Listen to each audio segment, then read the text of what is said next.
coat, the color of creamy honey, and big dark brown eyes. He's the kind of dog you look twice at on the street. It wasn't always like this. His owner, Tom Van Imp, found him at the animal shelter in Hamilton when Charlie was about a year and a half old, and he was very different. He was the most pathetic, sad little pup you've ever seen, Tom says, but beautiful too. You could see he had the potential of becoming a lovely dog. Tom was probably the only one who could see that. Charlie had been abused. He was sick, his coat was in tatters and ragged, and he was as thin as a rail. He was frightened of every sudden movement, of every loud noise. At that point, he was a sorry, sickly excuse for a dog. The first few months together were difficult. In addition to being frightened of every sudden noise, a car backfiring, even the crackling of a fire, Charlie cringed with Tom so much as picked up a broom. He resisted being cared for and ran away at every opportunity. Tom had to retrieve the dog from the animal shelter 4 or 5 times. He began to think that he had taken on an impossible task.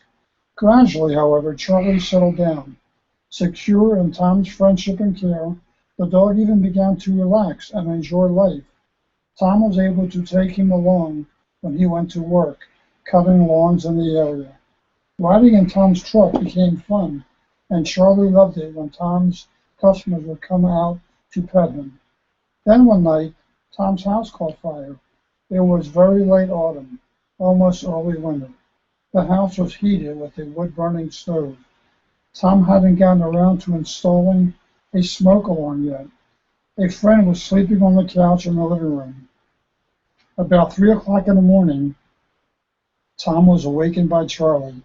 The dog had come into the room and was barking like crazy. I thought he had to go out, Tom says, and I'd already let him out at midnight. So I just said, no, it's too early. Come on, Charlie, we're not going out now. Go back to sleep. I rolled over and tried to get back to sleep myself. No way would he let me. He grabbed my arm and pulled me right out of bed. Wow.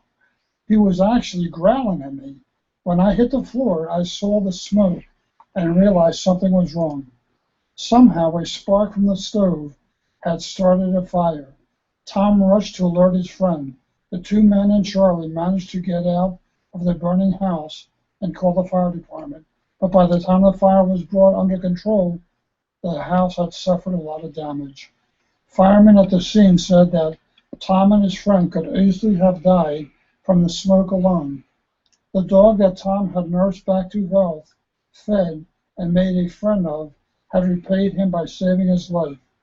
Tom is married now, and the household has expanded. Tom accepted Carol and her 3 sons with immediate affection, but wasn't too sure about Kitty. He and Kitty had become best of friends, along with all the other animals. There's another cat, Ty Cat, and another dog, Rocky. There are even a couple of turtles, big ones. Charlie did sort of gnaw at one once in a while Tom was cleaning out the tank, but he only chipped a little piece of the shell. Charlie starts his days off by jostling the bed, rolling over on his back, and demanding a belly rub. A friendly, happy, contented family dog, he's a far cry from the miserable little pup Tom brought home with him all those years ago. I really believe that Charlie knew I had saved his life by giving him a good home, Tom says. He returned the favor by saving mine. He's become my best friend. There's nowhere we wouldn't go together if we can. Charlie was awarded the Ralston Purina Animal Hall of Fame Award for his act of bravery, and Tom bought a smoke alarm. Whoopie-doo. Here's a picture of the dog and Tom. Oh, Pretty how cool, cute! Huh? For an old man. Yeah, right? From playful pup to guide dog. Guide dogs are carefully bred. When guide dog pups are 6 to 8 weeks old, they are sent out to a foster home. There, for the next year or so, they live like normal dogs, or almost like normal dogs. Their temporary owners give the dogs love and affection, and they know that these pups are being prepared for one of the most important careers a dog can have, a guide dog for the blind. While they are still young, the foster owners train the dogs to deal with all kinds of situations. The pups are walked on many busy streets, taken on buses, trains, and subways, into the restaurants and through crowded malls. They are exposed to loud noises, sudden disturbances, and exciting distractions. Like me farting. And they are encouraged to play with and tolerate children. When the dogs are about 14 months old, they return to the guide dog center where they undergo 5 to 9 months of more intense training. Not all young dogs make it. The ones who do are finally ready to be matched up. Just as the dogs are carefully chosen, so are their potential owners. An applicant for a guide dog is screened very thoroughly. Once he or she has been approved, the guide dog trainers select the dog they think is the right one. The blind person is brought to the center to go through an intensive training course with his or her new canine partner.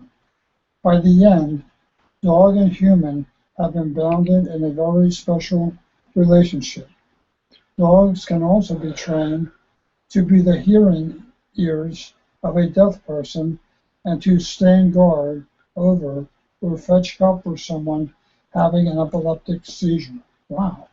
They Whee! can even do all sorts of small jobs for people in wheelchairs.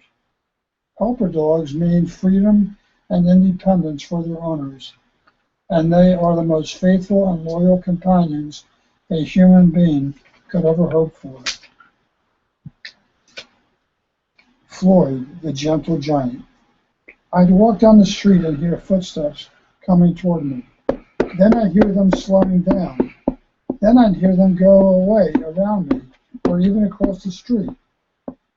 Seeing Glenn Murphy's guide dog, Floyd, coming toward you on a narrow sidewalk, you'd likely make room too.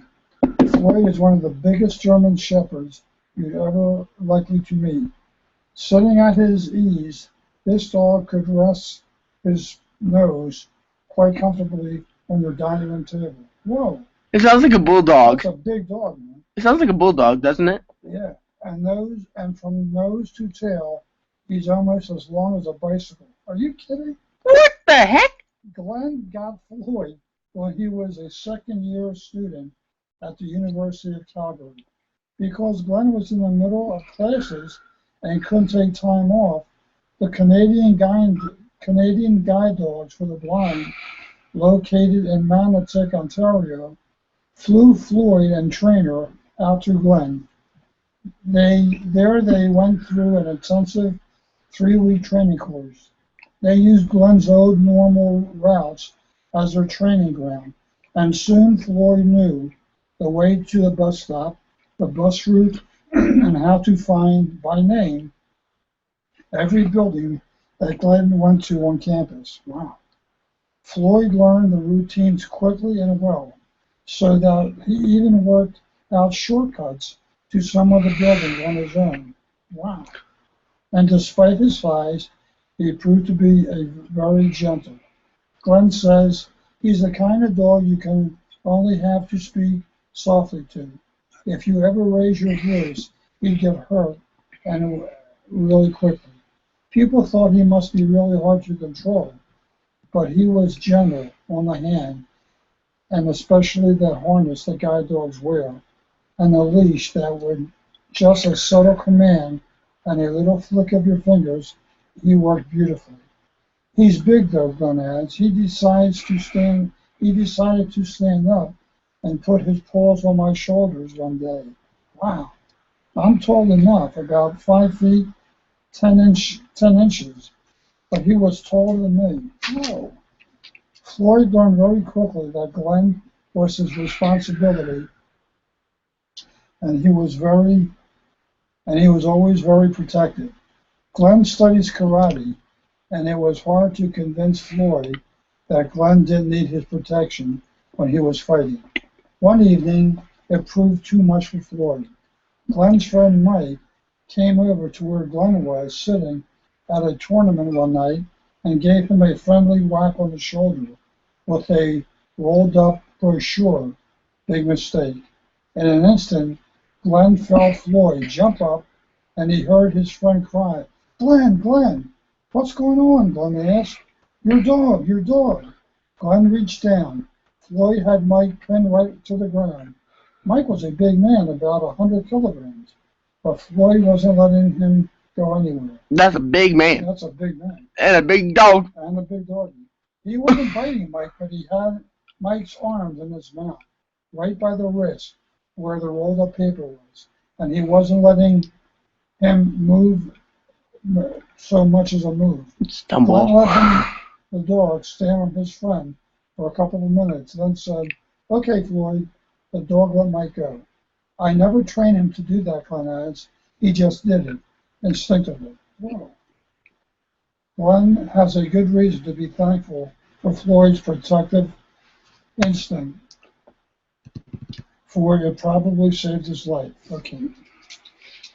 So we'll stop there. Wait, Robert. Ooh.